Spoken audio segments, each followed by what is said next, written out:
Zarathustra est un personnage historique réel, mais à la biographie incertaine. Il aurait vécu vers 600 avant notre ère, au nord-est de l'Iran. On peut néanmoins dire avec certitude qu'il était le prophète d'une religion indo-iranienne, le mazdéisme, qui voue un culte au dieu Ahura Mazda, dieu du bien, qui tente de repousser Ahriman, le dieu du mal.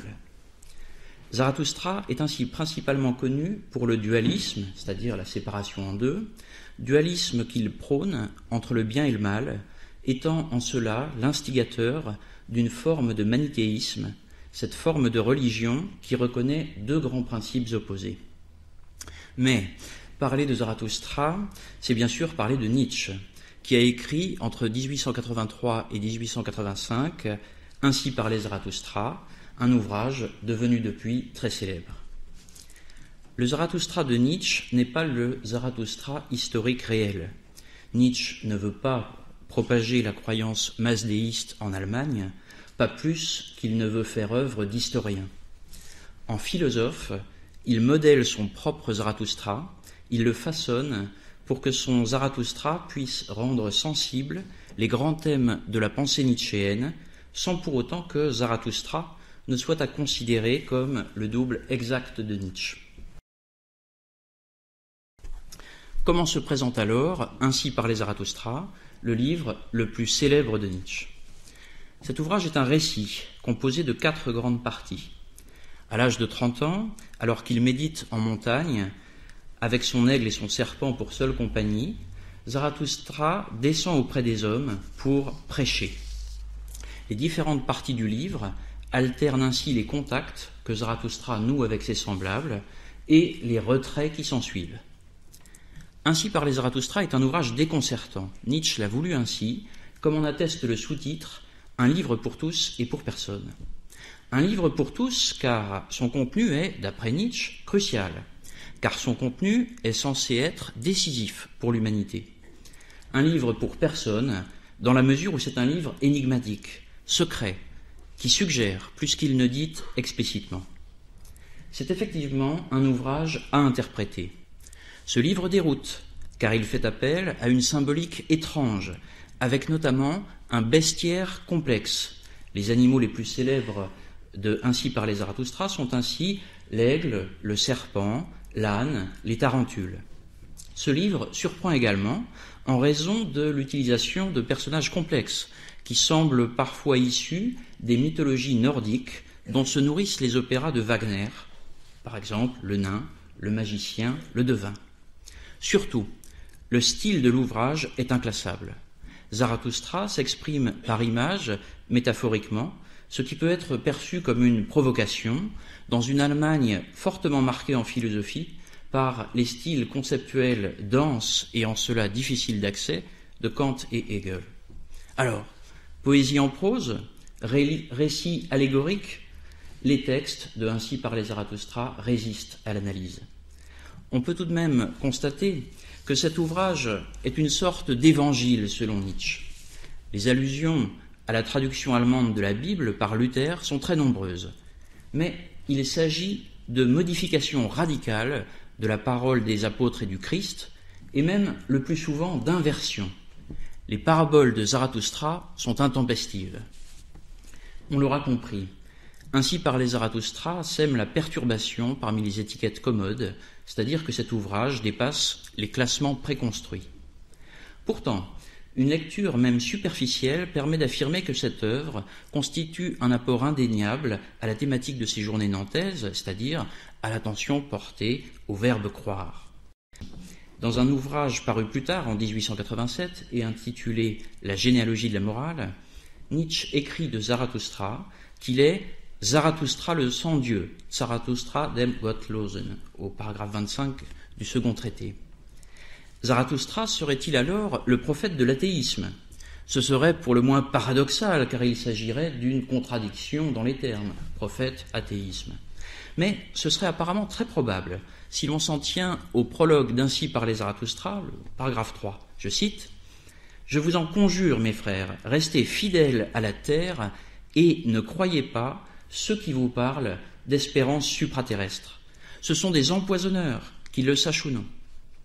Cette piste, Zarathustra, prophète de l'athéisme, est confirmée par le thème de la mort de Dieu. Ce thème, déjà présent antérieurement dans l'œuvre de Nietzsche, au moins dans le Gai Savoir, paru en 1882, ce thème est précisément au cœur de « Ainsi parlait Zarathustra ».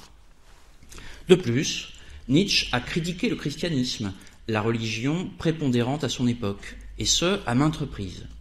Un exemple parmi tant d'autres, il a écrit L'Antéchrist en 1888, qui est un véritable pamphlet contre le christianisme. La question serait donc réglée. Contre la croyance religieuse en général et contre le christianisme en particulier, Nietzsche mobiliserait, non sans ironie, un obscur prophète oublié, Zarathustra, afin d'en faire un antiprophète, c'est-à-dire un prophète athée. La charge nietzschéenne serait aussi sarcastique que violente, car, tout de même, la croyance religieuse serait vaincue par un renégat et le christianisme mis à terre par un sans-grade. Mais Nietzsche n'est pas Marx, qui, en 1843, soit un an avant la naissance de Nietzsche, considérait déjà la religion comme, je cite, « l'opium du peuple », dans un ouvrage intitulé « Critique de la philosophie du droit de Hegel ». La polémique antichrétienne est vaine pour un Nietzsche qui écrit, dans « Humain trop humain », je cite, « qui vit de combattre un ennemi a tout intérêt à ce qu'il reste en vie ». Je le redis, qui vit de combattre un ennemi a tout intérêt à ce qu'il reste en vie. Autrement dit, polémiquer, ce serait rester dépendant de l'adversaire que l'on combat. Et l'important serait de surmonter cet adversaire en créant de nouvelles valeurs. De surcroît, Nietzsche reconnaît même la valeur du christianisme.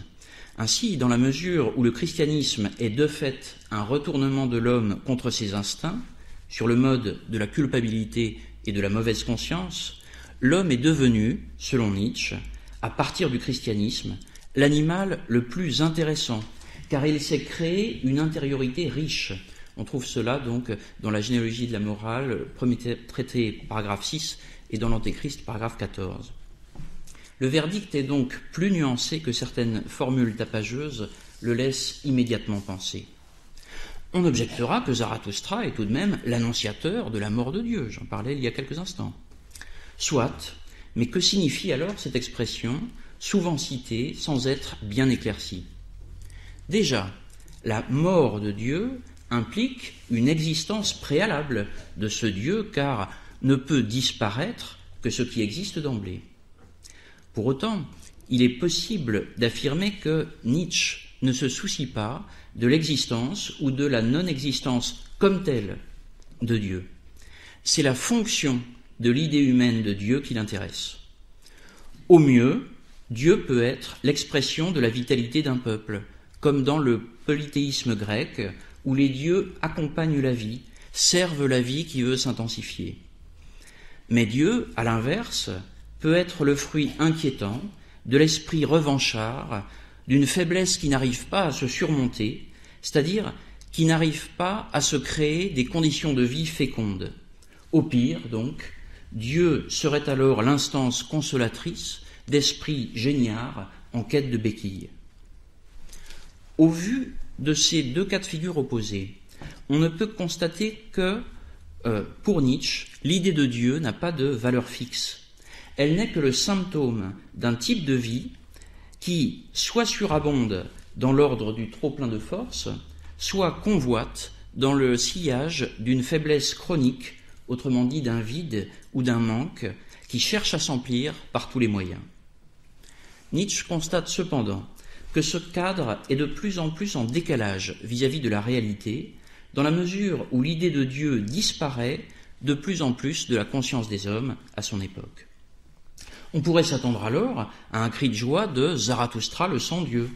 Mais nous ne sommes pas au bout de nos surprises, car la mort de Dieu est interprétée par Nietzsche comme une catastrophe. Pourquoi ? Parce qu'elle marque l'avènement du nihilisme.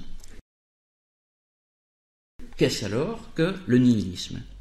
Le nihilisme est une faiblesse de la volonté, d'après Nietzsche. Faiblesse de la volonté qui culmine dans la question « à quoi bon ?»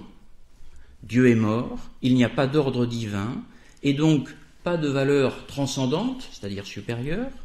Par conséquent, l'existence relève de l'absurde, de telle sorte que se donner de la peine serait dérisoire.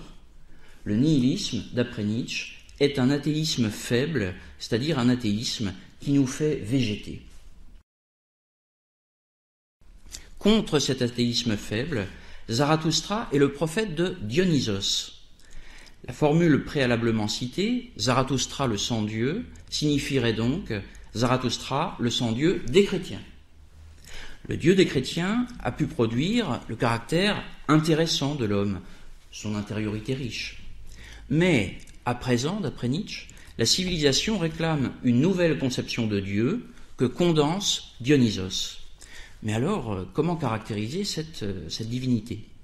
Dionysos est le dieu grec du vin, que Nietzsche interprète comme le dieu de l'ivresse créatrice, qui pousse les hommes à surmonter les petites faiblesses et petites lâchetés humaines, c'est-à-dire à transfigurer l'existence.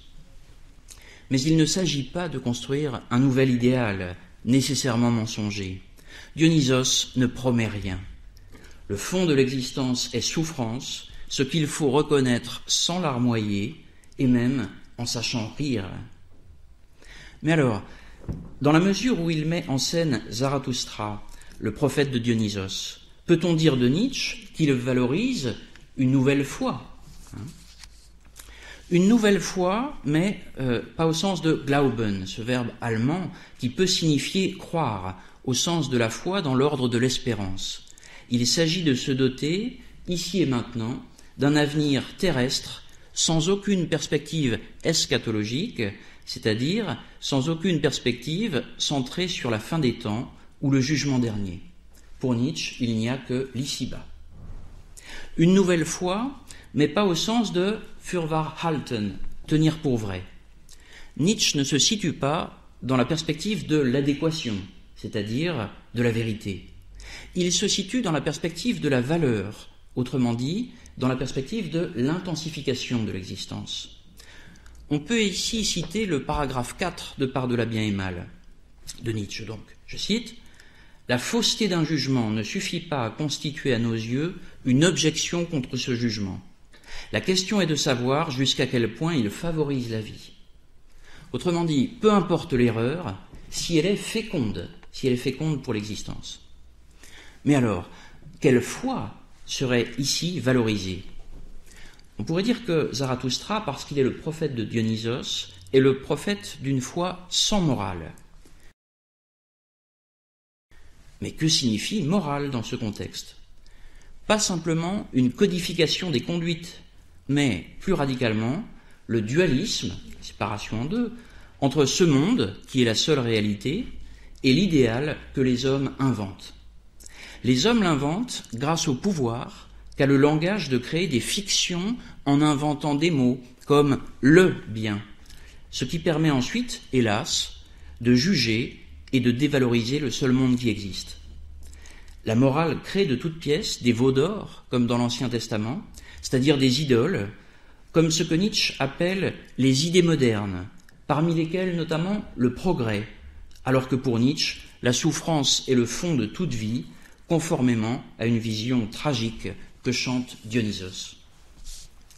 La morale est un refuge dans l'idéal. Elle construit imaginairement ce que Nietzsche appelle des arrière-mondes, c'est-à-dire un rideau de fumée, un mensonge sur la réalité, qui, au final, démultiplie les souffrances en prétendant les bannir à tout jamais.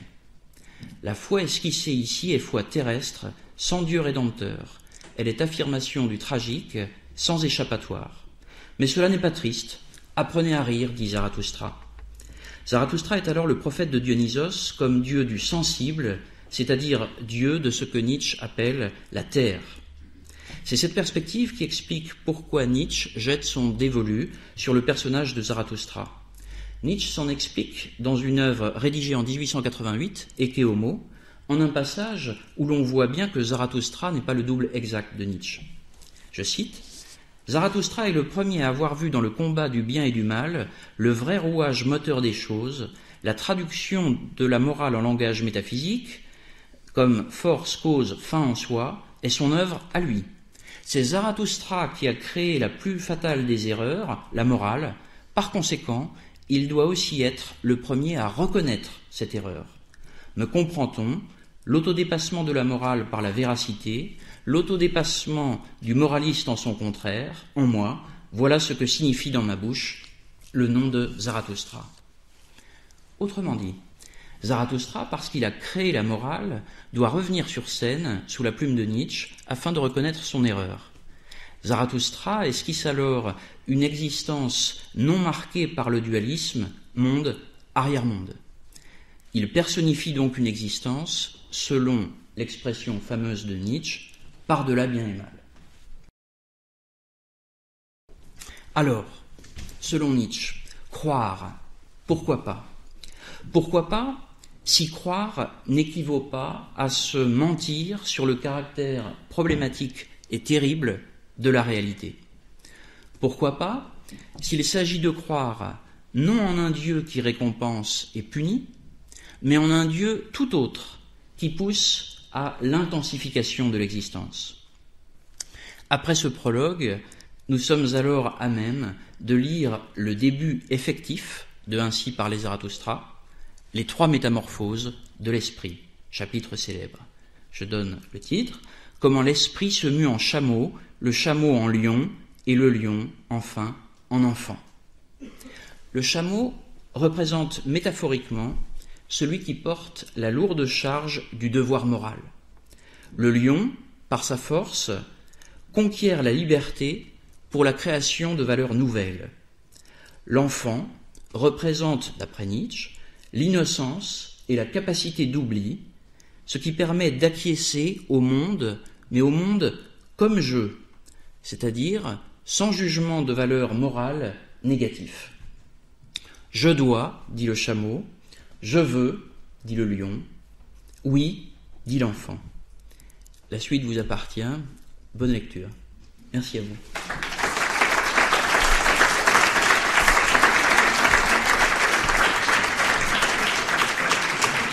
Amen.